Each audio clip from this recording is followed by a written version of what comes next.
በስመ አብ ወወልድ ወመንፈስ ቅዱስ አሐዱ አምላክ አሜን። ሊቃውንተ ቤተ ክርስቲያን፣ አይንተ እግዚአብሔር ካህናት፣ ላይካነ ምስጢር ዲያቆናት፣ እግዚአብሔር ዘሐረየኩምን ናይ መንግስቱ ወረስን ክትኮኑ ዝመረፀኩም ክቡራን ህዝበ ክርስቲያን በሐፈሻ ከመይ ኣለኹም? አሜን ተወሉ ዝኽእል ቅዱስ አምላኽና እግዚአብሔር ነዚ ዕለት እዚ ዝበቃ ሕይወት ዓዲሉ ነቲ ዘይሓልፍ ቃሉ ከስማዓና በመንፈሳዊ በረኸት ከአኽመልአና ነዛ ሰዓት እዚአን ነዛ ዕለት እዚአን በሰላምን ብድሓንን ስለዘጽንሐና ቅዱስ እግዚአብሔር አምላኽና ስሙ ካብ ሎሚ ክሳብ ዘለዓለም ዝኸበረን ዝተመስገነን ይኹን። ሎምን በዓል ከም ፈቃድ እግዚአብሔር ኣብ ሉቃስ ወንጌል ምዕራፍ 19 ቁጥሪ 27 ተቐሚጡ ዝርከብ አቅድመይውን ሕረድዎም ኣብታሕቲ ዝብል መሰረታዊ ነጥቢ ብዙሓት ንቤተ ክርስቲያን ክነቕፉ ዝደልዩ ንመጽሓፍ ቅዱስ ከኣኒ ከም ተራ መጽሓፍ ክቆጽሩ ዝደልዩ ብዓብዪ ከኣኒ ንክርስትና ሃይማኖት ንኦርቶዶክሳዊ ተዋህዶ ቤተ ክርስቲያን ከም ጉጉይ እምነት ገይሮም ክገልጹ ዝደልዩ ብዙሓት ናይ እምነት ትካላት ከም መቃወሚ ካብ ዝጥቀምሎም ጥቕስታት እቲ ሓደ እዩ። ስለዚ ሎሚ ከም ፍቃድ እግዚአብሔር ብዛዕባ እዚ ዝተወሰኑ ሓሳባት ንምንታይ ዝገልጽ ከም ዝኾነ ብኸመይ ኣገባብ ከዚ ቃል እዚ ከም ዝተነገረ ከረድኡና ዝኽእሉ መሰረታዊ ነጥብታት ክንዘራረብ ክሕግዘና እዩ። ዓሚቕ ዝኾነ መንፈሳዊ ትምህርትን ምስ እግዚአብሔር ዘለና ቅርበትን ሓድነትን ናይ ዘለዓለማዊ ህይወት ተስፋና ከዓ ልዑል ከም ዝኸውን ዝገብር እውን ስለ ዝኾነ ነዚ ኩሉ እዚ ኣተሓሒዝና ከም ፍቃድ እግዚአብሔር ንኽንሪኦ ክሕግዘና እዩ። ብዓብዪ ከኣኒ እዚ ጥቕሲ እዚ ንመጽሓፍ ቅዱስ ብኸመይ ኣገባብ ክንርድኦ ከም ዝግባአና መጽሐፍ ቅዱስ በኸመይ ኣገባብ ዝተጻሕፈ ከም ዝኾነን ዝበለጸ ንመጽሐፍ ቅዱስ ንምርዳእ ክሕግዙና ዝኽእሉ መሰረታዊ ነጥብታት እውን ኣጉሊሑ ዘርእየናን ዝመርሓናን ጥቕሲ ስለ ዝኾነ ብዝበለጸ ኣብ መጽሐፍ ቅዱስ ዘለና ርድኢትን ሰፊሕ ዝኾነ ኣተሓሳስባን ዘትሕዘናን ዝኽእለናን እውን ስለ ዝኾነ ብዝበለጸ ንኣይምሮና ኣስፊሑ ንርድኢትና ከዓ ብዝበለጸ ከዓ ሰፊሕ ከም ዝኸውን ገይሩ ናብ እግዚአብሔር እንቀርበሉ ሓይልን ብቕዓትን ዝህበና ክኸውን እዩ ማለት እዩ። ብዝበለጸ ከዓ ውሽጢ መጽሐፍ ቅዱስ ተጠቒሶም ዝርከቡ ነንሕድሕዶም ዝጋጨው ወይ ከዓ ዘይሰማምዑ ዝመስሉ ጥቕስታት ብኸመይ ኣገባብ ክንርድኦም ከም ዝግባአና ነዚ እውን ንምርዳእ ዝሕግዝ ስለ ዝኾነ እዚ ጥቕሲ እዚ ብዛዕባ እዚ ቃል እዚ ንጹር መረዳእታ መሓዝ ማለት ነቶም ኣብ ውሽጢ መጽሐፍ ቅዱስ ብዙሓት ዝተፈላለዩ ናይ እምነት ትካላት ወይ ድማ መናፍቃን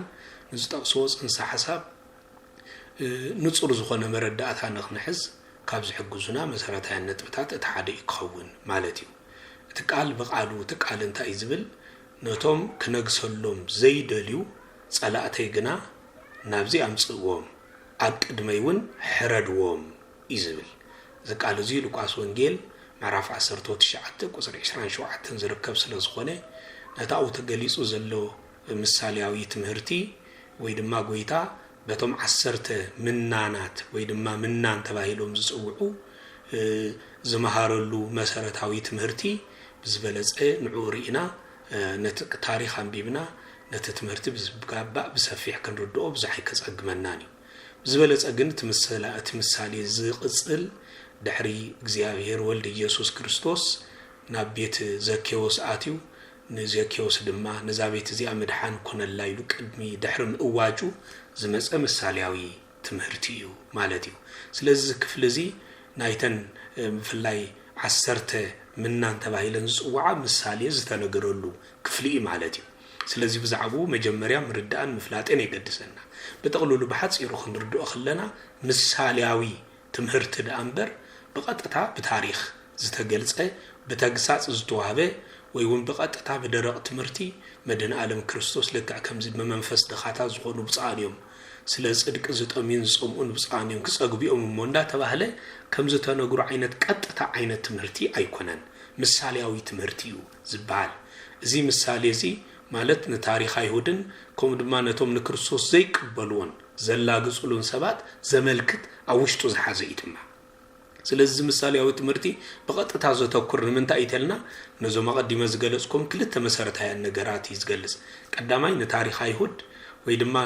بتوسخ دما نتوم نكريستوس زي تقبلون زلا قصلون سبات زملكتي تاريخ يهودن نكريستوس زي تقبلون نزلا قصلو سباتن زملكت مسالياوي تمهرتي حيزو زركبيو مالتيو سلازي اتقال ابزي امبار اتي حردوم زبل قال تطقيسو زركب ابزخون كله زي كوم زبل قال دما نت بسنك زي مئزازو مالت السبات بسنك زي مئزازومن بسنك زي مئزازوم زمصوم هاغراون منفساون ودقت بزبلص زردن زنگرني مالتس هاغراو خنبلو خلنا ودقت يروساليم منفساوي كنبلون كلنا خا ابيوتنا እግዚአብሔር بزي مئزازنا كم نغسنا غيرنا كنقبلو كم غويتانا غيرنا كنقبلو بزي مكالنا عبل علينا نزمص ودقتن فردن بنصور زرئن زملكتن تاريخيو مالتيو سلازي بحافشا ابز قالزي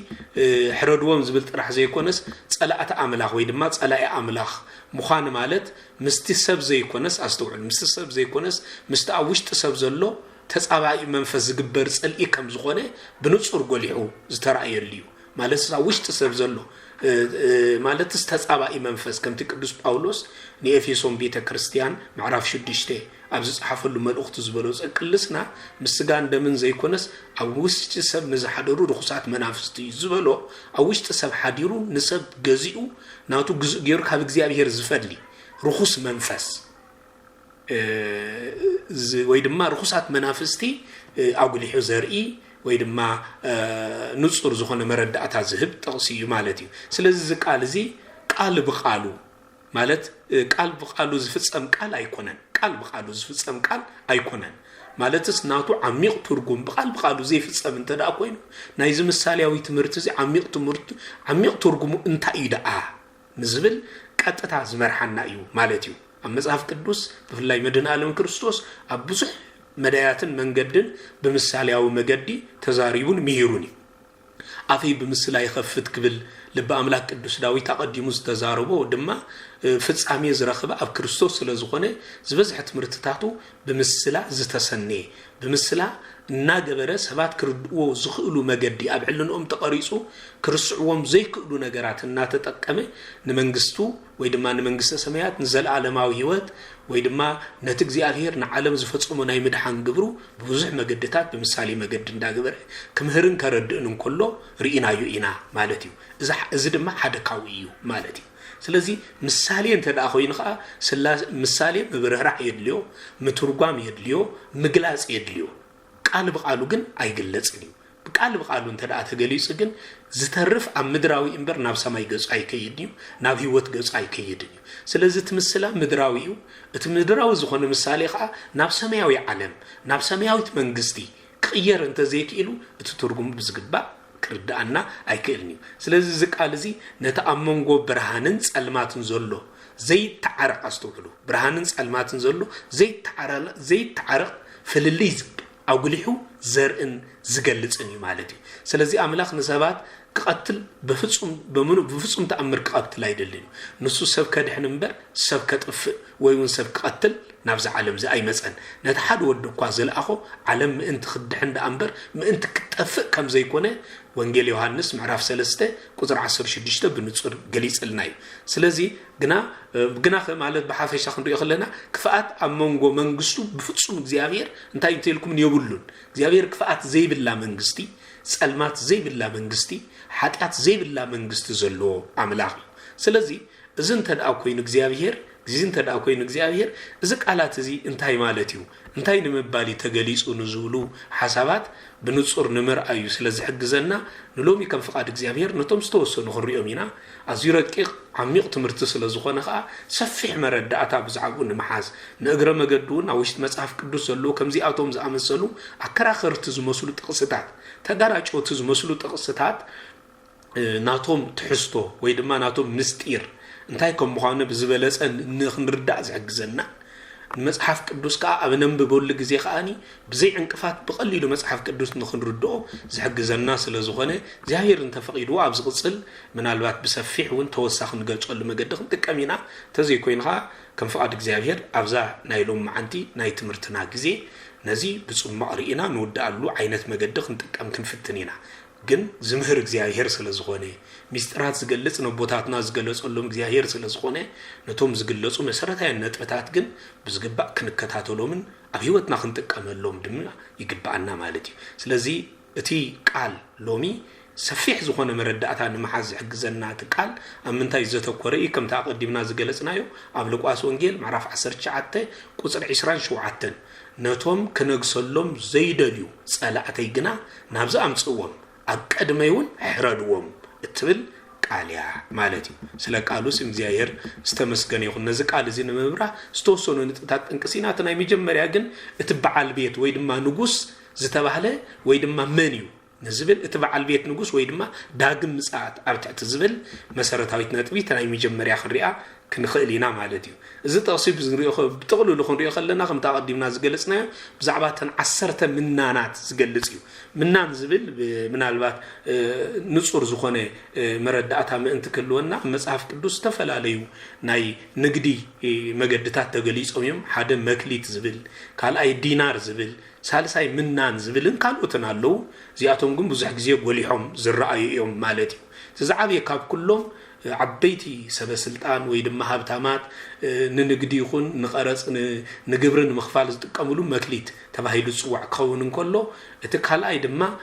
ትሕቲኡ ክብሪ ዘለዎ ወይ ንሚዛን ወይ ድማ ከም ገንዘብ ዝጥቀምሉ ኸኣኒ ከም መነገዲ ዝጥቀምሉ ኸኣ ምናን ይበሃል እቲ ሳልሳይ ድማ ዲናር ይዝበሃል ዲናር ናይ ሓደ መዓልቲ ውዕለት ክኸውን ከሎ ምናን ግን ብዲናር ክሽረፍ እንከሎ 100 እዩ ዝመጽእ ሓደ ምናን ሓደ 100 ዲናር እዩ ዝኸውን ብኻልእ ኣባሃላ ናይ ሓደ ሰብ በዓላትን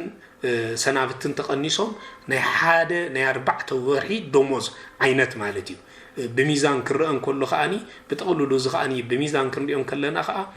أزي عبي ميزان كم زخاني سقع فرق خيلون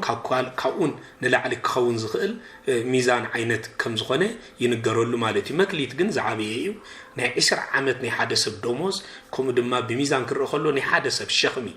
كسا حادث كم زخل كاب سالاسا سقع 4 كيلوغرام كون زخل ميزان زلو ويدما ورقي زلو عينت ይው ማለት ስለዚህ ብዛዕባ እዚ ምናን ዝብል ዝተወሰነ ካብራአና ብዛዕባ ምዝርዛር ስለዚ ይኮነ ሎሚ አውን ተመጽና ብዙሕና ክንገልጽ ነቶም 10 ሰባት ልክዕ ከም ትዝራእኹሞ መክሊት ንሰለስቲዮም ዝተፈላለየ ይተዋሂቡ ምናን ክንከለና ግን ነቶም 10 ሓደ ዓይነት ይተዋሂቡ ዝብንጽሩ ሓደ ዓይነት ጸጋ እግዚአብሔር ንኹልና በማዕረ ከም ዝሃብና ሓደ ዓይነት ማለት ድሕነትና እግዚአብሔር ዝፈጽሞ ንኹልና በማዕረ በሓደ ከም ዝኾነ ምክንያቱ ድሕነት እግዚአብሔር ብዘይ አድልዎ ንኹሉ ህዝብ ዓለም ዝተኣወጀት ንኹሉ ህዝብ ዓለም ዝተዋሃበ ዳንበር በአድልዎ ዝተዋሃበ ወይ ድማ ንስተፈለየ አካል ንሓደ አካል ወይ ንኤርትራዊ ጥራሕ ወይ ንኢትዮጵያዊ ጥራሕ ወይ ንግብጻዊ ጥራሕ ዝተዋሃበት አይኮነትን ንኹሉ በማዕረ ዝተኣወጀትን ዝተዋሃበትን እንታይ ኣና እግዚአብሔር ጸጋያ ወይ ድማ ድሕነት እዩ ወይ ምናብነት ጥምቀት ንኹሉ በማዕረ ዝዋሃብ ቁርባን ንኹሉ በማዕረ ዝዋሃብ ስለዚህ እዚ ምና ንኹም ዓይነት ትገልጽ ሰፊሕ ትንታኔ ውሽጥ ሒዛት ርከብያ አው ግን ዓይነት ተኮርኒና ሎሚ እግዚአብሔር ተፈቂዶ ካል ግዜ ብሰፊሕ ክንሪኤና ብዛዕባ እዚ ምስ እግዚአብሔር ማለት ምስ ነገር ድሕነትና ዘለዎም ትዕዝቶታት እዚኦም ናይ መነገድ ዝነበሩ ነገራት ናይ ውዕለት ሰብ መኽፈሊ ናይ ሓደ መዓልቲ ናይ ውዕለት ናይ 4 በዓል ወርሕ ናይ ውዕለት ናይ 20 ዓመት ደሞዝ ናይ ወድሰብ ዝነበሮም ክሳዕ ክንደይ ምስ ድሕነት ደቂ ሰባት ዝተተሓዙ ዝኾኑ እግዚአብሔር ተፈቂዶ አካል ግዜ خديهم قدينا حج جنا افترستنا إنا كانوا تذكر مالدي سلز من أنت باهلو زفلت بفلاي تباهلو أب زفلت مسلا بفلاي أفتهم ودعتا تجلس زركب زي من أنت باهلو بفلاي بزعم من أن مسالي تجلس زركب مالت نجوس تباهل كريستوس من جوس تقبلو أب زملا صلوان مالت أبدا جمزات زخون نايفردي مسرح بنصور زرقي ማለት ብዛዕባ እዚ ክንሪኦ ከለና በሐፈሻ ማለት እዩ ናብነት ሕረዶም ዝብል ቃል ክንሪኦ ከለና እዚ ቃል እዚ ስጋዊ ቅትለት ዘመልክት አይኮነም በፍጹም ማለት እዩ ናይ ዘላለም ፍርድን ካብ መንግስተ ሰማያት መፍላይን ዘመልክት እዩ በቀጥታ ማለት እዩ ናይ ሞዳታ ፍርድን ካብ መንግስተ ሰማያት መፍላይን ብፉሊ ዘርኢ አጉሊሑ ዘመልክት ጎይታ ዝዛረብ ዘሎም ብዛዕባ ታ ሞዳታ ፍርድ ወይ ድማ ብዛዕባ ዳግም ምጽአቱ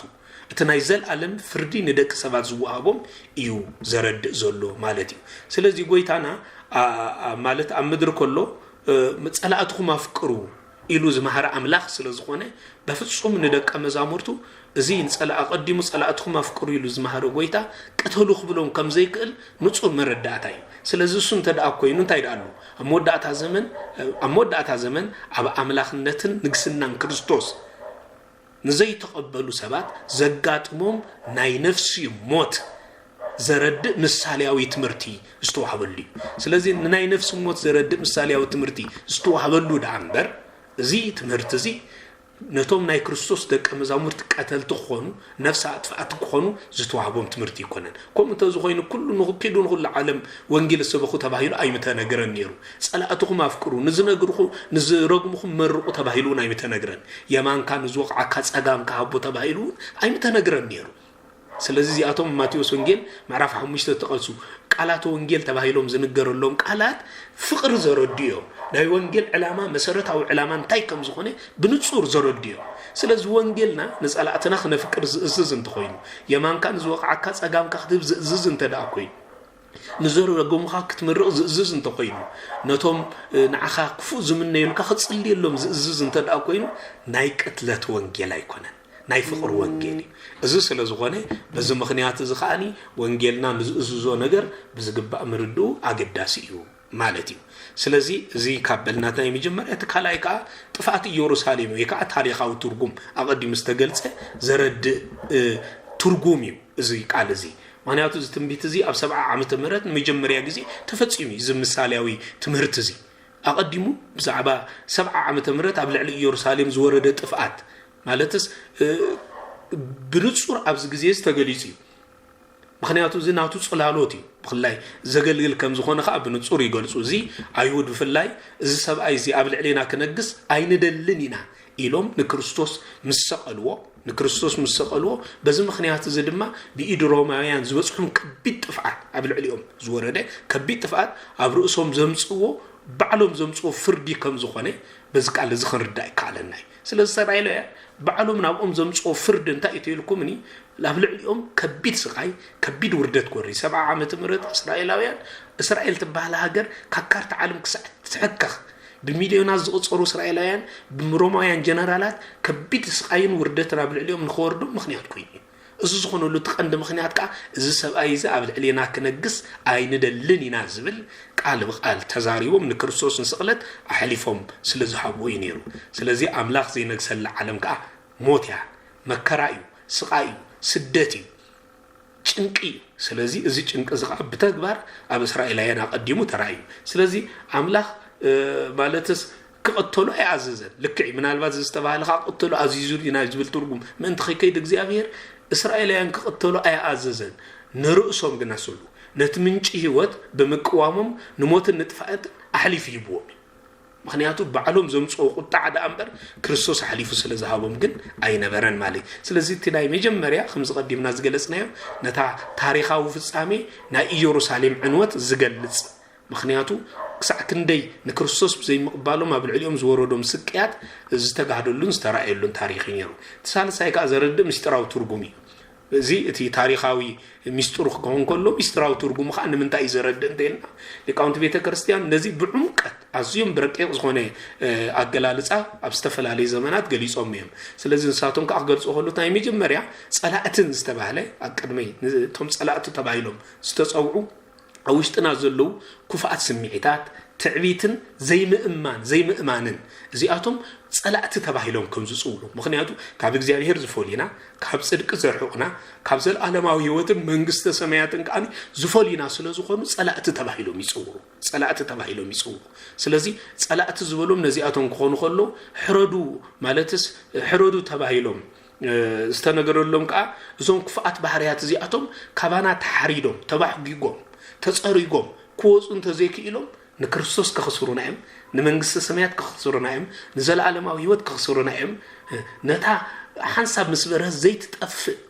ዘለዓለማዊት ብርሃን ናይ ክርስቶስ ከኽስሩና እዮም ስለዚህ በዚ ምክንያት እዚኣቶም ብህይወትን ከለና ካባና ሓሪድና ዋላ ካባና ብንስሓ ከነጥፍኦም ከነርሕቆም ብኦም ክንግዛእ ከም ዘይብልና እዮም ዘርኢና ዘለው ማለት እዩ ስለዚህ ክርስቶስ ኣብ ልብና كنجس كمس كله مالتس كريستوس عبد ربنا نزيو رأي يوحنس عاف دقة طويل أنكح كحلقه اتدمصي سميع زخفتن دما انا او كحدر نسو دما اباي كبل زتزارب نزي مخنيات كريستوس اب لبنا كحدر يدلي نزي مصاف مثالي مراف اسران سلستن كاخت ملكت خلكم ودي لبخا هبني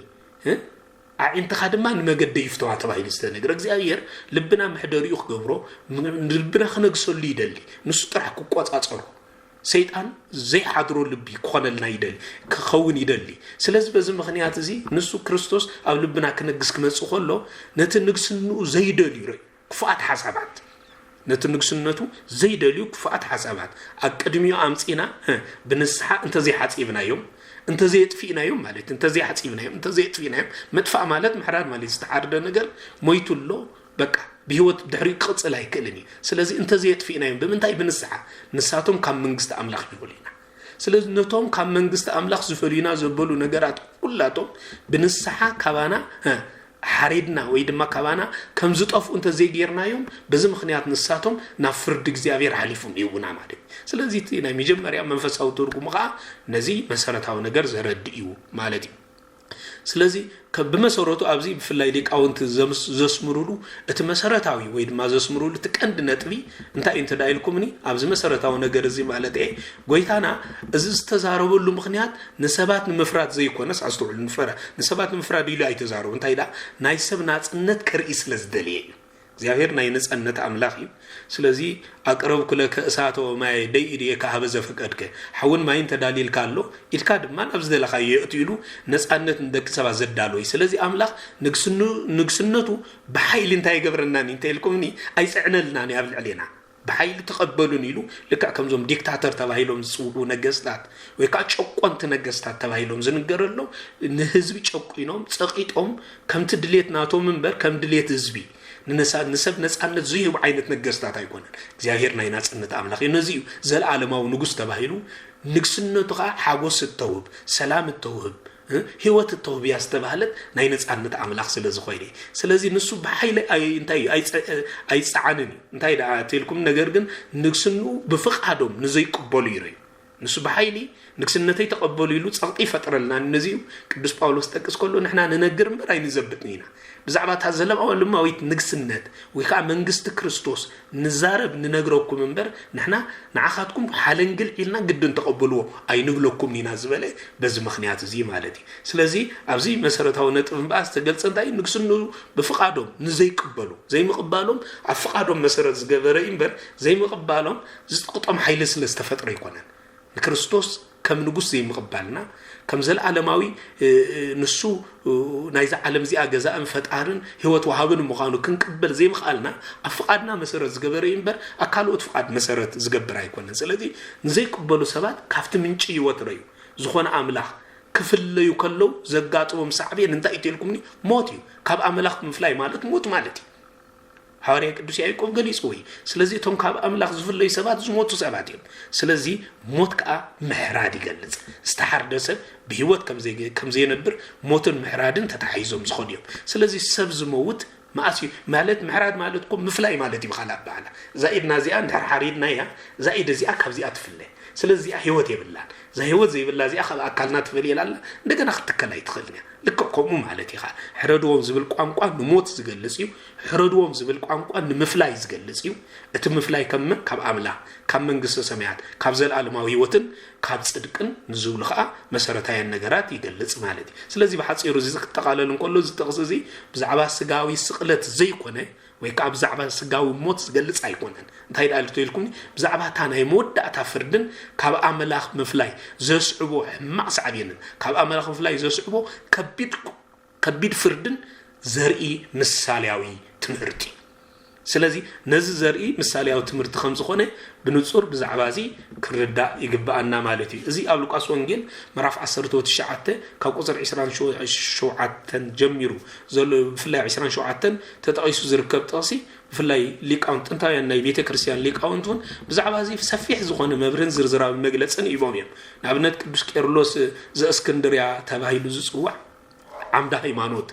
ወይ ከዓ عند ሃይማኖት ተባሂሉ ዝንገረሉ ቅዱስ ቄርሎስ ብዛዕባ ዝኽጠቅስ ከሎ ከምዚ ይዝብል ናይ አይሁድ ዕድል ይብል ተናይ መጀመርያ ብናይ አይሁድ ዕድል ከም ዝኾነ ክትርጉም ከሎ ከምዚ ይብል አይሁድ ንግስና ክርስቶስ ብዘይ ምቕባሎም ብ7 ዓመተ ምህረት ብኢድሮማውያን ብዝበጽሖም ስጋዊ ጥፍአት ሙሉ በሙሉ ኣብ ልዕሊኦም ከቢስቃይ ወረደ ይብል እቲ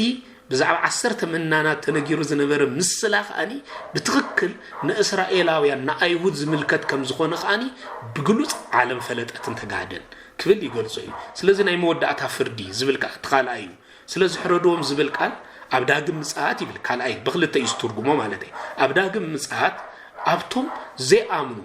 ማለት ኣመና ክርስቶስ ዘይኣምኑ ዝፍረድ ናይ ዘለዓለም ሞት ካብ ኣምላኽ ምላይ ዘርኢ ምዃኑ ድማ ብንጹር ይገልጸልና ማለት እዩ ስለዚህ ኣክልተ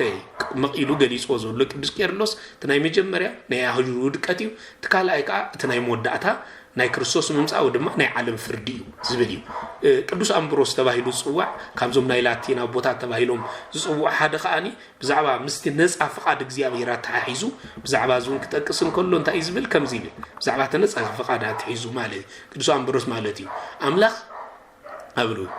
አምላኽ ንግስንኡ ኣብ ልዕሊ ሰብ ብግዴታ ኣይጽዕኖን ይብል ብግዴታ ኣየምብሮን ወይ ከዓ ጸቕጥ ፈጢሩ ንግስነተይ ተቀበሉ ኣይብልኒ ነገር ግን ነቲ ምንጪ ህይወት ዝኾነ አምላኽ ኣብ ልዕሊና ኣይትነግስኒ ኢኻ ኢሎም ዝገፍዑ ሰባት ንዝገፍዑ ሰባት ርእሶም ንሞት ኣሕሊፎም ከም ዝህቡ ዘርኢ ፍትሓዊ ፍርዲ ምዃኑ ክንፈልጦ ይግባአና ይብል ፍትሓዊ ፍርዲ ምዃኑ ዘርኢ ቅኑዕ ዝኾነ ምሳሌያዊ ትምህርቲ እዩ ክብልውን ይገልጾ ማለት እዩ ስለዚ ቃል በቃል እዚ ትምህርቲ እዚ ንምንታይ ክገልጽ ከም ዝኾነ ገሊጽ ወይ አውጉስጢን ውን ብዛዕባ ዝገልጽ እንከሎ እንታይ ዝብል ብዛዕባ ዝጉን ክገልጽ እንከሎ ምሳሌያዊ ትርጉም ከም ዝብል ጸላእት ዝተባህሉ ኣብ ውሽጥና ዘለዉ ክፉእ ትምኒታትን ሰይጣናዊ ሓሳባትን እዮም እዚኣቶም ኣብ ቅድሚ ክርስቶስ ኣምጺኻ ብሰይፍ ቃሉ ይብል ብሰይፍ ቃሉ ምሕራድ ወይ ድማ ምጥፋእ ንድሕነት ነፍሲ ኣገዳሲ ምዃኑ ክትፈልጥ ይግባአካ ስለዚ እቶም ክሕረዱ ዝግብኦም መሰረታውያን ነገራት እንታይ እዮም እንተዳ ተባሂሎም እቶም ካብ ክርስቶስ ዝፈልዩ ነገራት ኩሎም ክሕረዱ ይግብኦም ይብል ስለዚ ሊቃውንት ብሓፈሻ ብዝርዝሩ ኣብዚ ቃል እዚ ክገልጹ እንከለዉ ብፍላይ ዞም ናይ ግብጺ መተርጉም ተባሂሎም ጽውዕሎ ፋዘር ቴዎድሮስ መላተውን ናይ ቅዱሳን ሊቃውንት ትርጉም ብዛዕባ እዚ ጾሚቆም ከምጽዎ እንከለዉ ከምዚ ይብሉ ፍርዲ ናይቲ ዋና ንጉስ ክብሉ ጠቕሊሎም ክገልጹ እንከለዉ ከምዚ ይብሉ ሕረዶም ዝብል ትእዛዝ ንሰባት ወይ ድማ ንደቀ መዛሙርቱ ዝተዋሃበ ኸውን ከሎ ኪዱ ቅተሉ ዝብል ትእዛዝ ኣይኮነን ይብል ምክንያቱ ደቀ መዛሙርቱ ዝተዋሃቦም ሕረዱ ዝብል ትእዛዝ ማለትስ እንታይ ዝብል ይተልኩም ኪዱ ቅተሉ ዝብል ትእዛዝ ኣይኮነን ከምንተ ዝኾነ ነይሩ ኪዱ መሃሩ ዘይኮነስ ኪዱ ቅተሉ ምኾነ ነይሩ ማለት እዩ የግዳስ እቲ ንጉስ ክርስቶስ ኣብ መወዳእታ ዘመን ብባዕሉ ስልጣን ዝፍጽሞ መለኮታዊ ፍርዲ ዘርኢ ስለዚ ባዕሉ ክርስቶስን ዝፍጽሞ መለኮታዊ ፍርዲ ዘርኢ ዳንበር ኣብ ምድር ሓደ ክርስቲያን ቀታሊ ክኸውን ክኽእል ከም ዘሎ ዘርኢ ቃል ኣይኮነን ስለዚ ነዚ መጀመርያ ብንጹር ክረ እቲ ካልኣይ ከዓ ምስ ፍቕሪ ዝጋጮ ኣይኮነን እዚ ቃል እዚ ጎይታ ማለት ጎይታና ፍቕሪ ስለ ዝኾነ ማለት ስንሱ እንታይ እዩ ተልኩምኒ ጥፋት ደቂ ሰባት ኣይምነን እዩ ምክንያቱ እግዚአብሔር ፍቕሪ እዩ እቲ ፍቕሪ ዝኾነ ከዓ ጥፋት ዝምነ ይኮነን ነገር ግን ንብርሃን ዝጸልኡ ሰባት ጸልማት ዕድሎም ከም ዝኸውን ኩሉ ንንሽክኑ ዝጸልኡ ሰባት ውን ጥፋት ወይ ድማ ህይወት ወይ ድማ ሞት ውጽኢቶም ምዃኑ ብንጹር ዘረዳእና ምሳሌያዊ ትምህርቲ ይብሉ ስለዚህ እዚ ምሳሌያዊ ትምህርቲ ነዚ ብዝግባእ ዘረድእ ከም ዝኾነ ብዝርዝር ገሊጾም ይርከቡ ስለዚህ እዚ ጥቕስ እዚ ምስ ናይ ወንጌል መልእኽቲ ማለትስ እቲ ፍቕሪ ዝብል ዝጋጮ ዘይኮነስ ናይ ሰብ ነጻ ፍቃድ ዘስዕቦ ውጽኢትን ኣብ መወዳእታ ዘመን ማለት ናይ መወዳእታ ዘመን ዝኸውን ዝጽበ መለኮታዊ ፍርድን ዘዘኻኽር ምሳሌያዊ ትምህርቲ ማለት እዩ ስለዚህ ነዚ ቃል እዚ ዘዘኻኽር ምሳሌያዊ ትምህርቲ እዩ እዚ ትምህርቲ እዚ ክንብል ይከኣለና እዩ ማለት እዩ ስለዚህ በሓፈሻ እዚ ብጥቕልሉ ክንሪኦ ከለና እዚ ብሊቃውንቲ ቤተ ክርስቲያን ኦርቶዶክሳዊ ተዋህዶ ቤተ ክርስቲያን በሓፈሻ ኣብ ናይ አንድምታ ትርጓሜውን ብዛዕባ እዚ ብዝርዝር ኣተሓሒዞም ገሊጾም ካብ ዝርከቡ መሰረታዊ ነገር ማለት እዩ ስለዚህ ብዛዕባ እዚኦም እስኪ ዝተጾምቀ ነገራት ትንክፍ እንዳበልናዮም ነቲ ሓሳብ ዝንጹርና ክንከይድ ናይ ማለትስ ፍርዲ ዳግም ምጽአቱ ብዝብል መሰረታዊ ይገልጾ እዚ ናይ ወንጌል አንድምታ ትርጓሜ ቃል ነትሕረድዎ ዝብል ቃል ክገልጽዎ ከለው ናይ ገሃነመ እሳት ፍርድ ከም ዝኾነ ይገልጽዎ እዚ እንታይ ሕረድዎ ማለት ብስጋ ምሕራድ ማለት ዘይኮነስ ኣብ መወዳእታ ዘመን በአምላኽነት ክርስቶስ ዘይኣመኑን ንስኻ ኣምላኽና ኣይኮንካን ዝበሉን ካብ ሕብረት ቅዱሳን ተፈልዮም ናብ ናይ ዘለዓለም ስቃይ ከዱ ከም ዝኸዱ ዘርኢ መሰረታዊ ምሳሌያዊ ትምህርቲ እዩ ይብሉ ምኽንያቱ ጎይታና ኣብ ምድር ከሎ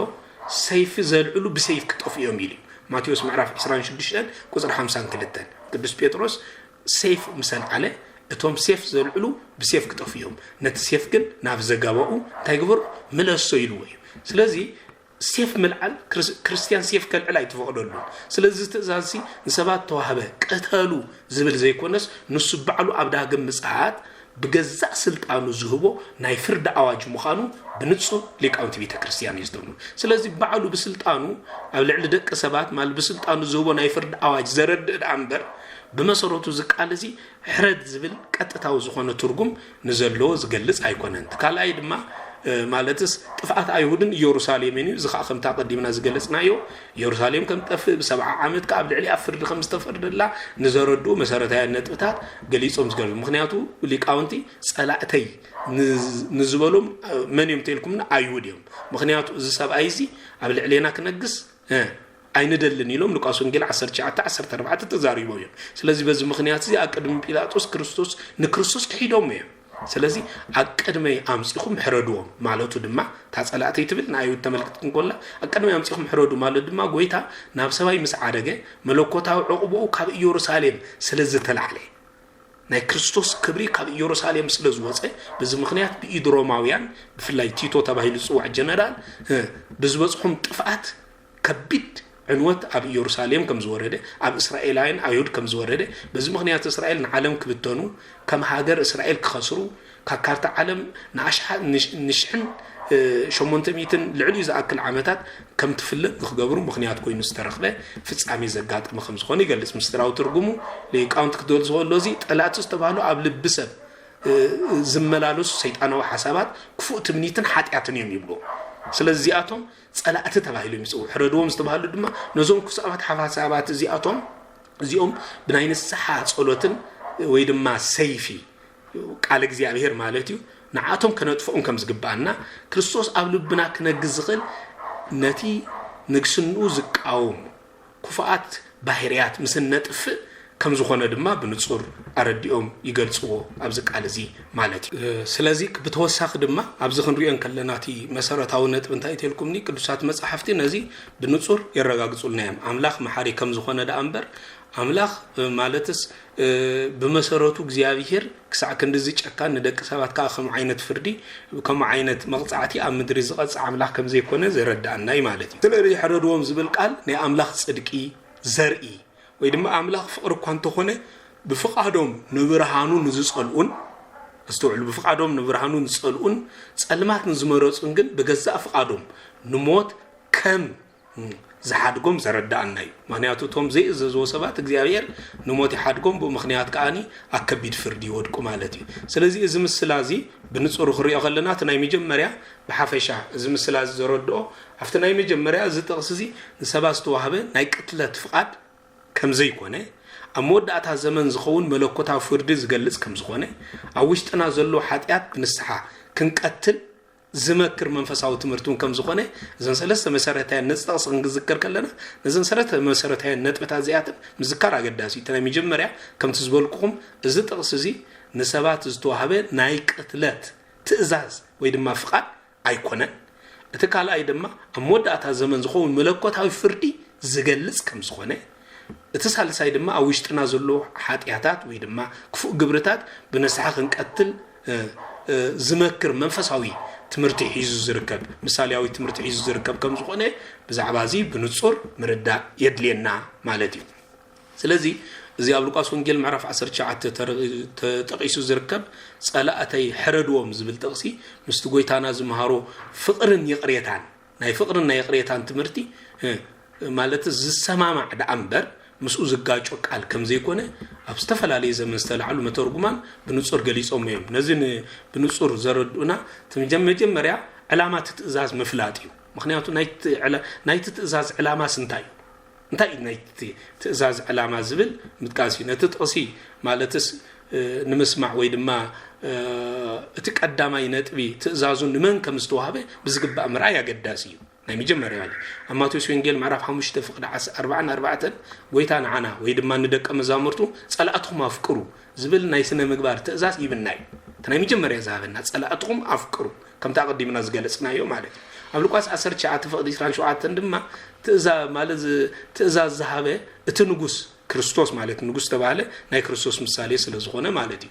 ኣብቲ ምስላ ንዘለው መን እዮም ተይልኩም ንመላእክቲ እዮም ወይ ድማ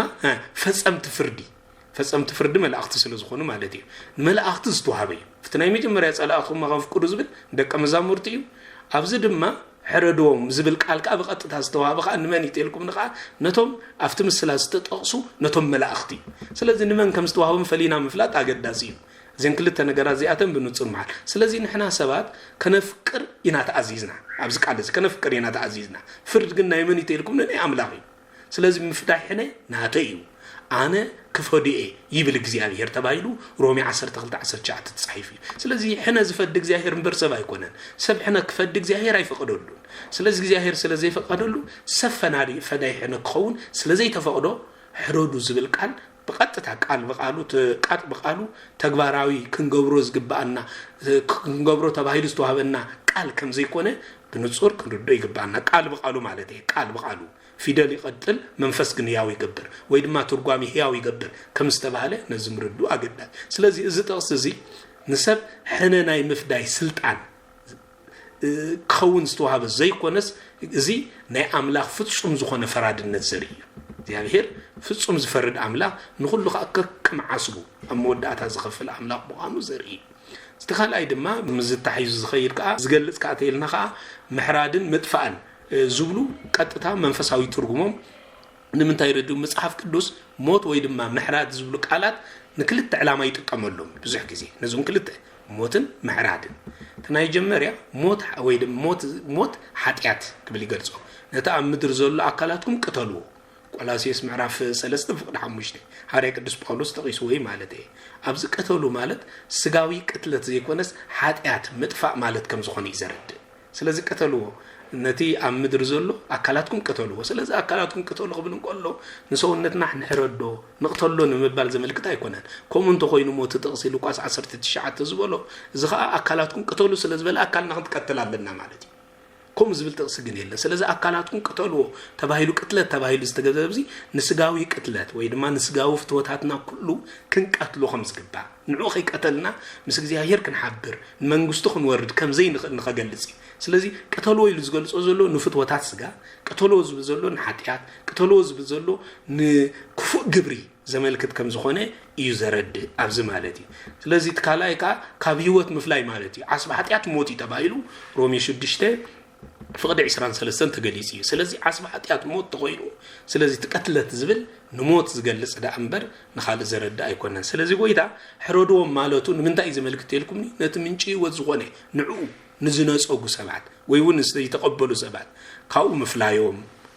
ማለት ካው በመፍላይም ምክንያት ካው ስለዚህ ተፈልዩ ማለት እዩ ዘጋጥሞም ናይዘል ዓለም ሞት ወይ ድማ ናይዘል ዓለም ፍርዲ ዘመልክት እዚ ምስ ፍቅሪ ብፍጹም ዘይገራጮ ምስቲ ቀንዲ ናይ መጽሐፍ ቅዱስ ማዕከል ዝገበረ ፍቅሪ ዘይጋጮ ቃል ከም ዝኾነ ምርዳ ምክንያቱ ብርሃን ዝጸልአሰብ ኣብ ጸልማት ምንባሩ ናቱ ምርጫ ዳአምበር ናይቲ ብርሃን ክፋት ኣይኮነን ፍርዲኩን ኣብ ጸልማት ከነብር መረጸሰብ ምርጪ ምበርናይት ብርሃን ክፋት ኣይኮነን ኣብ ጸልማት ከም ዝነብር ገይርዎ ስለዚህ ነዚ ምርዱ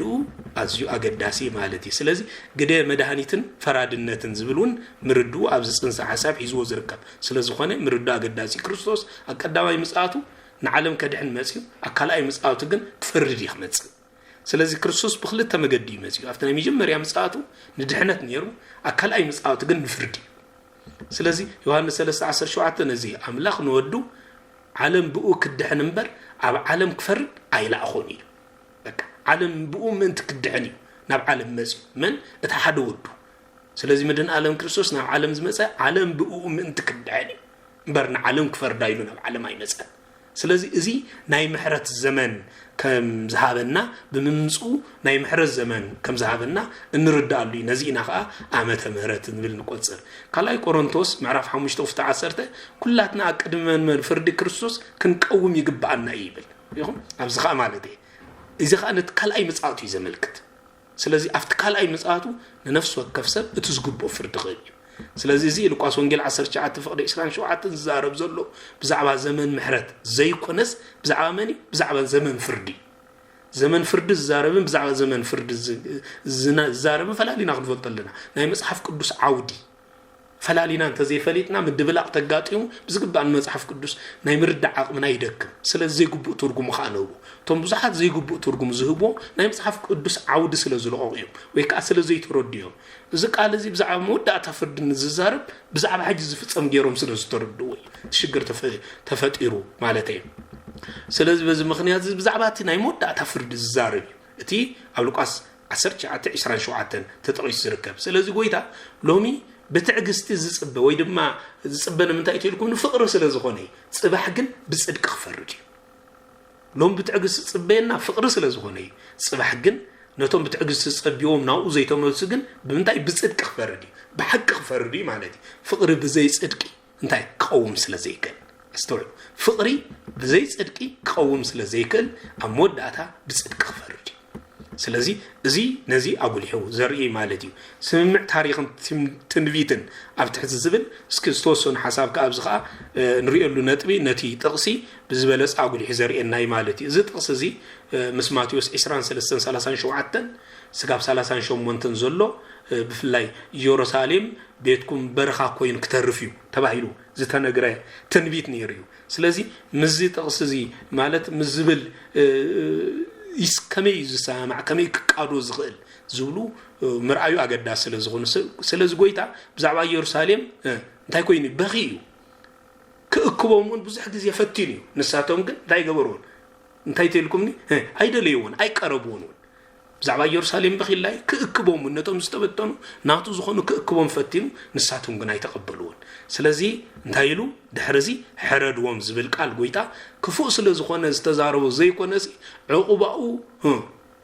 استوعل عقباو مسألة عليه في الله قبل اليوم مسألة عليه صلاي وي دما سيطان كفو قبل اليوم كمز سلطن زغلص نايت نبيت قال بخلا بحالا ስለዚህ ነዚህ በቀጥታ ዝገልጽ ቃል አንበር ንኻል ዘረዳ አይኮነን ስለዚህ እነዚህም ጥቅስታት እዚያቶም በከመይና ነሰማምዑ እንተልና ናይ መጀመሪያ ፍቅሪ ፍርዲ እትስምዕ ዝብሉ መሰረታዊ ነጥብታት መሓዝ አገዳሲ ፍቅርን ዝብል ደቂ ሰባት ዝተዋሃበና ህይወት መምርሒ እንታይ ኢተልኩምኒ ንሕና ንኸነፍቅር ወይ ድማ ንሱ ፍቅርና ንሕና ንኸነፍቅር ዳታ አዚዝና እንበር ናይ ቅትለት ملك إن دك سبات أيتوهبن مالي كلا إك أفردي قال 19:27 أملاك قبل العام أستي ذهبنا يمد أتوصاني ويد ما فردي زين السرن زر إنيو مالدي تسأل سيدوان سمع قويتا حتى تنسحو كدهن زد الأملاك من تاي فقر زلزقني تنسحو نقصنو أنت زي تقبلو جن أصله تنسحو نقصنو قبل أنت زي كيلو جن بحد أتو مخنيات يموت نتفرد خاء قبل اليو يفتصم مالي سلازي فقري نسبنا من الصحات يعدم صدق دما نتوم زي تنسحو انتا يقبل فاليو يفرد سلازي نزي بتقلال زرد أنا مسرتاو نغري سلازي نزي نمتقلال بحفشا استوصنو نتبتات رئينا خنتقالو لئينا نتتقسن نصور المقبار مالتي فلاي بزعبا زنتا يتيلكمني فلاي صلاتي حردوم زبل قال نابز صعب استوصنو نتبتات انجلتينا تكالاي تناي مجمريا ملكت تاريخاو فرديو زمسلازي نتوم افتوان زنبرو نكريستوس قبلون زيدليو ايهود استوهبت بيتاوي متنقطا ينيرو افتش غزي مالتي سلا صلاتي غويتان نكسنو زيفتو صلاتي ማለት ንክስነቱ ዘይፈተው ጸላእት ክብሎም ከሎ ነቲ መለኮታዊ ፍቅሩን ሰላሙን አይንቅበልን ዝበሉ ሰባት ዘዘኻኽሪ በሐፈሻ እዚ ጥቅስ እዚ ብጥቅሉ ክንሪኦ ከለና ማለት እዩ ስለዚ ትፍርድ ክንሪኦ ከለና እዚ ፍርድ እዚ ኣብ ምድሪ ብጥፋት ኣብ ኢየሩሳሌም 70 ዓመተ ምህረት ዝተራእየ ኮይኑ ኣብ ሰማይ ድማ ካብ መንግስቲ አምላኽ ምፍላይ ወይ ድማ ኣብቲ ናይ መወዳእታ ፍርዲ ክፍጸም ስለዚ ብክልተ መገዲ ማለት እዩ ስለዚ መንግስቲ አምላኽ ግዴታ ዘይ ምዃና ንዝብልካ ኣብዚ ጥቕስ እዚ ብዛዕባ ነፃ ፍቃድ ንጹር ዝኾነ መርሲ ተዋሂሉ ይግበር ክነግስ ዘይፈተው ዝብል ቃሊና ቃል በቃል ንረክብ ማለት እዩ ጎይታ እዚ ንምንታይ ኢሉ ተልና ኣምላኽ ኣብ ልዕሊ ሰብ ብግዲ ከም ዘይነግስ ዘርኢ ክነግስ ዘይፈተው ዝብል ቃል እግዚአብሔር ናይ ነጽነት ኣምላኽ ይዝብልናዮ ነዚ ኢና ማለት እዩ ግን እቶም ዘይፈተው ሳዕቤን ኣለዎ እንታይ ትልኩምኒ ሰብ ነቲ ናይ ኣምላኽ ኣቦነትን ንግስናን ኣይቅበልን ኢሉ ክመርጽ እንከሎ ንርእሱ እንታይ ይገብር ኣሎ እንትልኩም ዛ ዓይነት ምርጫ ተዳ መሪጹ ንርእሱ ካፍቲ ምንጪ ህይወት ይፈልያሎ ማለት እዩ ካፍቲ ምንጪ ህይወት ንርእሱ ተዳ ፈልይዋ ኸዓ እቲ ምፍላይ ድማ ውጽኢቱ እንታይ ይኸውን እንትልኩምኒ ሞት ይዝኸውን ማለት እቲ ሞት ዝተባሃለ ኸዓ እቲ ምሕራት ትዝብል ቃል بقطتا ዝገልጾ እዩ ማለት እዩ ስለዚ ነዚ ቃል እዚ በቀጥታ ይገልጽ ማለት እዩ ስለዚ ሚስጥርታ ኣብ ቅድመይ እትብል ቃል ብሊቃውንት ቤተክርስቲያን ብዙሕ ገሊጾም ሊቃውንት ኣብ ቅድመይ ሕረድዎም ዝብል ቃል ብብዙሕ መገዲ ገሊጾም ታይ መጀመርያ ሓገጽ ኣምላኽ መርሓቅ ዝብል እዩ ተካልኣይ ከዓ ምግላጽ ብርሃን ዝብል እዩ ኣብዚ ክልተ ነጥብ ማለት ናይ መጀመርያ ካገጽ ኣምላኽ መርሓቅ ንዝብል እቲ ፍርዲ ኣብ ቅድሚ ጎይታ ምዃኑ ኣገጽ ኣምላኽ ካገጽ ኣምላኽ ድማ ርዩ ካገጽ ኣምላኽ መርሓቅ ባዕሉ እቲ ዝዓበ መቕጻዕቲ ምዃኑ ብንጹር ይገልጾ ማለት ስለዚ ተቃል ናይ ተቃል ትፍልታይ እንታይ ትልኩም ካገጽ ኣምላኽ መርሓቅ ካገጽ ኣምላኽ መርሓቅ ማለት ትፍርዳ ቅድሚ ጎይታ ስለዝኾነ ካገጽ ኣምላኽ መርሓቅ ባዕሉ እቲ ዝዓበ መቕጻዕቲ ምዃኑ ሊቃውንቲ ይገልጾ ማለት እዩ ስለዚ ምግላጽ ብርሃን እዩ ጎይታ ጨካን ስለዝኾነ ዘይኮነስ ብርሃን ኣብ ዘለዎ ቦታ ጸልማት ክነብር ስለዘይክእል ርዩ ካብ ኣምላኽ መርሓቅ ማለት ኣብ ጸልማት መንባር ማለት እዩ እቲ ጸልማት ካብ ብርሃን ክነብር ኣይክእልን እዩ ስለዚ ነቲ ብርሃን ወይ ድማ ንግስና ዘይደልዩ ኩሎም ኣብ ቅድሚት ብርሃን ክቆሙ ከለው መንነቶም ስለ ዝግለጽ እቲ ምግላጽ ድማ ንሓጣን ከም ምሕራድ ዝቁጸር ስለ ዝኾነ ሕረድዎም ተባሂሉ ተነጊሩ ስለዚ ታ ሓሳብ ብንጹር ነቲ ጽንሰ ሓሳብ ብዝግባእ ምርድኡ ኣገዳሲ ማለት እዩ ስለዚ ከም ተወሳኹን እቲ ምስትሕትኑ ዘሎ ተቃርኖ እዩ ምስትሕትኑ ዘሎ ተቃርኖ ብስተወሰነ ተሪና ጎይታ እዚ ዝተዛረቡ ኣብ ኢየሩሳሌም ማለት ክስቀልን ክመውትን ኣብ ዝኸደሉ ዋዜማ እዩ ነይሩ ዝቃል ዝማስ ተነገርተልና ኣዋዜማ ስቕለቱ ዝተነገረ ቃል ኣዋዜማ ስቕለቱ ስለዚ ፍቅርን ፍርድን ዝተራእየሉ ነይሩ ጎይታ መጸላእቱ ክመውት እናኸደ ከሎ እዚ ሓያል ቃል ምዝራቡ ኣስዑሉ እዚ ሓያል ቃል ዝምዞ ነቲ መለኮታዊ ፍቅሩ ዘይተቀበሉ ሰባት ዝጽበዮም ፍርዲ ከቢድ ከም ዝኾነ ዘራእየሉ ነይሩ ፍቅሩ ይርኢ ዝነጸገ ፍርዱ ክጥዕም ከም ዝኽእል ማለት ፍቅሩ ዝነጸገ ፍርዱ ድማ ከም ዝጥዕም በንጹር ዘራእየሉ መምዘኒኡ ነይሩ ማለት ምስ ናይ ሉቃስ ወንጌል ማለትስ ርህራሄ ዘሎ ምትእሳር ክንገልጾ ከለና ምናልባት ኣብዙን እንታይ ዝገልጽ የልኩምኒ ወንጌል ሉቃስ ወንጌል ምሕረትን ርህራሄን ተባሂሉ ዝጽዋዕ ወይ ድማ በከምዛ ዓይነት መጽውዕ ዝፍለጥ ወንጌል እዩ ዝወንጌል እዚ ሊቃውንት ነዚ ተቃርኖ እዚ ከሰማምዕዎ ወይ ድማ ክፈትሕዎ ከለው ድማ በዚ ነጥብ እዚ ይገልጽዎ ማለት እዩ ምክንያቱ ንምንታይ እዩ ወንጌል ሉቃስ ናይ ምሕረትን ናይ ርህራሄን ተልኩምኒ ብዛዕባ ተንሰለስተ ዝጠፍኣ ብዛዕባ ጥፉኣት መምላስ ኣጉሊሑ ዘርኢ ወንጌል ብፍሉይ ስለ ዝኾነ ብዛዕባቶም 99 ሓዲጉ ነቲ ሓንቲ በጊዕ ከናዲ ከም ዝመፀ ብዛዕባ ጥፉእ ወዲ ብዛዕባ ታ ዝጠፍአ ድሪም ብዛዕባ ታ ዝጠፍአት በጊዕ ዝብሉን ካልኦትን ብዝርዝር ዝገልጽ ስለ ዝኾነ በዚ ምኽንያት እዚ ናይ ምሕረትን ናይ ርህራሄን ይበሃል بفولي مسوعي نمبال إمبر قالوا توانجلات نزاي وكلن يوم نمبال جن أيقونن سلسل قويتا مجمّر معرف عصرت شعته زكيوس محرته جيرولو كنياتو نزابيت زيالو مدحن كون الليلو محرته أمن جلسيو أبيز زكيوس مالج أمود أتاجن نزنا يفردك على زي تزاريبو نزنا يفردك على زي تزاربو دحر بيز زكيوس متاوينيرو سلسل الزر إننا عن تايتلكمني محرت أملاخ نفتحي مالت محرت أملاخ نفتح أيرسعن سلازي أيرسعن زبل حق إني أزخون ترجم زحزي مالتي سلازي محراتو زي تقبلن نقصنو زنس أجنسب ويدما نقصنوتو زق على لسب مودعتو انتاي كم زخون دما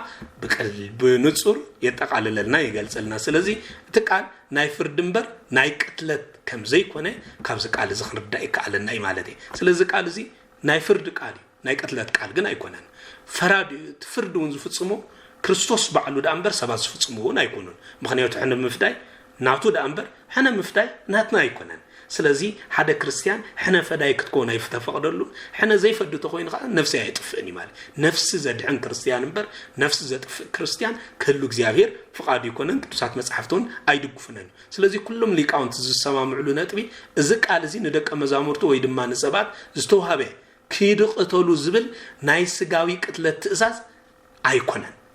ነዘመልክት አይኮነን እቲ ንጉስ ኣብ መወዳእታ ዘመን ብመለኮታዊ ስልጣኑ ዝፈርዶ ናይ ዘለዓለም ፍርዲ ዘመልክት እዩ ቃል ብቃላ ማለት እዚኣ ብፍላይ አስሚርና ብዝበለጸ ክርዳ ይግባአና ማለት እዩ ትካላይ ማለት ነፃ ፍቃድን ሳዕቤኑን ዘረዲ ማለት እዩ አምላኽ ንግስንኡ በኃይል ኣብ ልዕሊ ዝኾነ ይኹን ሰብ አይፍጽሞን እዩ ሰብ በነፃ ፍቃዱ ነቲ ምንጪ ህይወት ዝኾነ አምላኽ ማለት ክትነግሰለ አይደልኔ ኢሉ እንድሕር አቃሊሉ ወይ ድማ አርሒቅዎ ግን ርእሱና ናብ ምንታይ መራሓሉ ኢልኩ ካብ ህይወት ይፈልሎ ማለት እዩ ካብ ህይወት ተፈሊኻ ናብ ሞት ይኸይዳሉ እዚ ምፍላይ እዚ ድማ ባዕሉ ሞት ወይ ድማ ምሕራድ ተባሂሉ ይጽዋዕ ቃል በቃል እዚ ሞት ወይ ምሕራድ ተባሂሉ ይጽዋዕ ካብ ምንታይ ካብ ሞት ካብ ህይወት ምፍላይ ሰብ ካብ ህይወት ተተፈልዩ ድሕሪ ካብ ሞት እንተዳ ተፈልዩ ሞት ወይ ካብ ምሕራድ ተባሂሉ ይጽዋዕ ስለዚ እዚ ቃል ነቶም ካብ ሞት ዝተፈልዩ ካብ ሞት ተፈልዮም ከኣኒ ካብ ህይወት ዝተፈልዩ ቅሬታ ካብ ህይወት ተፈልዮም ከኣኒ መገዱ ሞት ዝኸዱ ዘሎ ሰባት ዝተነግረ ቀጥታዊ ቃል እዩ ማለት እዩ ስለዚ በኋላ በኋላ ምስጢራዊ ወይ ድማ ናይ ውሽጣዊ ውግእ ተባሂሉ ይጽዋዕ ማለት እዩ እዚ እንታይ ማለት እዩ አክንዲ ሰባት መቅታል ትርጓሜ ናብ ውሽጥና የምጾሞ ናብ ውሽጥና የጠምቶ ስለዚ እቶም ክሕረዱ ዘለዎም ጸላእቲ ኣብ ውሽጥና ዘሎ ክፉኣት ሓሳባት ትዕቢት ኃጢአትን ርክሰትን ንንግስና ክርስቶስ ዝቃወም ስምዒታት ነዚአቶም ሙሉእ እንታይና ክንቃወም ኣለና ካብ የሽጥና ምሒና ሓሪድና ከነጥፎምን ከነውጾምን ክንክእላለና እዚ ተዘይጌርና ግን ሓደራ ይፍለን ስለዚ እዚአቶም ብንስሓ ክጠፍኡ እንተዘይክኢሎም ክርስቶስ ኣብ ልብና ክነግስ አይክእልኒ ነዚአቶም ብንስሓ ምሰጥፋናዮም ክርስቶስ ኣብ ልብና ነጊሱ ፍሉይ ዝኾነ ክብሪ ክንረክብ ዝከኣለና ማለት እዩ ተራብዓይ ድማ ፍቅርን ጽድቅን ወይ ድማ ፍርዲ ከም ዘይጋጮ ዘርኢ ንጹር ምሳሌያዊ ትምህርቲ ከም ዝኾነ ንርዳእ እዩ አምላኽ ፍቅሪ ስለ ዝኾነ ንኹሉና ንስሓ ይጽውዕ ከምትን ዘኬዎስ ዝገበሮ ማለት እዩ ዘኬዎስ ናብ ፍቅሪ ይጸውዕዎ ካብ ኃጢአት ናብ ንስሓ ይጸውዕዎ ስለዚ ንስሓ ዘይቅበሉን ንፍቅሩ ንዘቃሉልን ሰባት ግን ጽድቁ ወይ ድማ ፍርዱ ክህብ ከም ዝኾነ ብንጹር ዘርኢ ስለ ምክንያቱ ፍቅሪ ብዘይፍትሒ قوم سلازيكن كم تقدمنا زبلنا يوم مالتي سلازي زكابلنا كم ناي مودعتا ملأختنا انتا ايتيلكم زي تقصزي نعنا زم حلالفو عافي ملأختو انتا ايتيلنا ناي مجمريا لومي زمن مهرات سلازخواني ننكسنا أملاخ بفقري كنقبل كم زلنا زرئنا ننكسنا أملاخ بفقر كنقبل كم زلنا زرئنا تكالا ايدما اوشتنا زلو صلاتي مالت حاتيات بنسحة كنقتلهم كم زقبعنا زرئيو እተሳልሳይ ድማ ካብ ምንጭ ህይወት ዝኾነ አምላኽ ምርሐቅ ባዕሉ ሞት ምዃኑ ተረዲእና በተስፉ ተመሊና ንዑ አሚንና ክንነብር ከም ዝግባአና ዘዘኻኽሪ ተናይ መወዳእታ ድማ ነቶም ንግስኑ ዘይቅበሉ ብርክሰትን በዓመፅን ዝነብሩ ሃይማኖት ክሒዶም ብምግባር ተበላሽዮም ዝነብሩ ኸዓ ፍርዶም መወዳእቶም ሞት ምሕራት ከም ዝኾነ ኸዓ ብንጹር ዘርኤና ክፍሊ መጽሐፍ ቅዱስ እዩ ማለት እዩ ስለዚ ብጥቕልሉ እዚ ነቶም نعاي زي قبلو أقدم يامسيهم انتاي قبروهم حردوهم زبل قاطتاوي قال لوقاس وانجيل معرف 10 جاءتن نتوم كنغسولهم زي دلي صلاتي غنا نابز امصور أقدم يدم حردوهم تباهيلو استنغره نزب قاطتا زملكت مخانو كردو يغبانا كم تستواله تقسم مصحف قدوس كل غزي حدا قال كمصن كله ما مصحف قدوس زلو قالاتينا خنقكبهم زلنا انت زي اكيبنا يوم حدا تقص طرح يزنا نزارب تخوينا بحدا غاينا نودق لك كم منتاي مالتي نعاي انا اسملاش انت لا كوينه نعاي اسملاش مخاني سب كفلت ان تخوينو من اكالاتي اقدم يقربالو كاب اكالاتي حانت عيني وصيا تقريبا كن نسا انا اسملاش مخاني يتغلصنن ناتي اذني طرح تفليا تقريبا نعاي اسملاش مخاني يتغلصنن أفنجاين تقريبا عيا تقلصنني إيدي طرح تقريبا أنا مخاني كقلص انت خوينه قبلت خوينه ملو أكالاتي كقلص كخلالو فلاي ملك عين عايز قلص كقرب كخلالو نص انت زي قريب فلت سلازي مصحف قدوس زلو قالات كا كلهم بحساب تأكيبهم كسمام علو زغلو قطتا مسمرهم كانت حزوم انت زي كيلنا حدا تقصد بمحاز طرح لو تخنا مصاي كنينا مالتي سلازي زي بزغبا مردو نز تردينا خاني نتقص مصحف قدوس بتزغبو ترغامي ترجمنا أسرع بوتاتنا خنسعب يقبعنا تكا خمس تبهاله ونياتو خمس قبلون مالا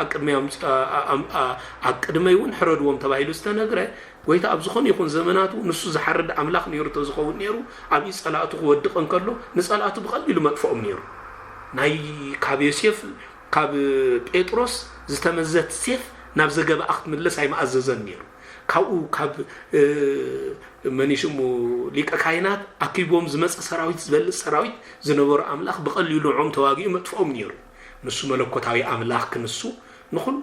نسألاته كسعرلو زغل عقل زلوا كنسو فقر سلازخونا جنب بتعجزتي يسيرون سلازي أملاخنا እግዚአብሔር أمس سقيلون عالم زدحنا أملاخ نسو فقر سلازخوني أمس قال كوينون نتوم قتلتو زغبرو يفلطون يوم بدلهم حدقلهم يقرب لهم يلود أصليم بري نسو قطع بقلنيا أملاخ انت زخون نيرو بزوم عايز قتلوا قتل يقبهم يلو عاج ما أوجه ما لا أخطق ما قتلوهم نيرو سلازي تقال زي بقطتا قالو نز مثالياوي ترغم زدليزي بقطتا بدرق مثالينت وسيدنا ابسحتت كيناتو نرسنا خنعقب يغبانا نتقطتاو ترغم تردينا خاني بهيوت كنبرلو ناب እግዚአብሔር كنقربلو እቲ ካባና ቁርጽ ዝግብኦ ነገራት ቆሪጽና خنرحق ማለት ካባናቱ ቆሪጹ ክእለ ዝግብኦ ብዙሕ ነገር ዘለና ኢና ካባና ቁርጽ ዝግብኦ ትዕቢት ኮይኑ ሕጅን ቁርጽ